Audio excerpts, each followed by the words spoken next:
se on maali taas, se on maali taas. No kyllä me tietysti niin lohkossa halutaan siellä kärkipäässä olla ja aikaisempina kausina tässä ollaan siellä kuinka 3 joukossa ollut, niin ei kai siitä voida niin huonomminkaan tavoitteen lähteä. Viirupaitainen Lahden Reipas. No joo, leikatkaa tää pois jos haluat. No ei, aktiivinen ja energinen ja taisteleva reipas niin kuin se nyt on ollut tässä meidän identiteetti jo niin kuin nämä muutamat aikaisemmatkin kaudet. Niin sillä tavalla pyritään pelaamaan, että varsinkin kotiottelussa paikalle tuleva yleisö niin jää vesikielellä matsien jälkeen odottamaan seuraavaa kotimatsia. Eli värikkäästi paljon katsottavaa paikalle tulevalle yleisölle.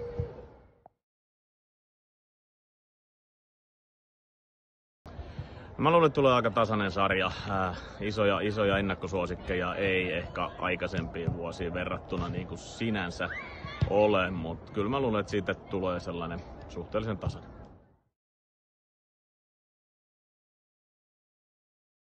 Perinteikäs Lahden Reipas, viirupaidat esiintyy siellä, paljon lahtelaisia pelaajia, melkein koko joukko on nuoria tai vähän kokeneempia lahtelaisia ja totta kai vauhdikasta, tapahtumarikasta jalkapalloa. Näin me sulle lauletaan, Lahden Reipas aina vaan.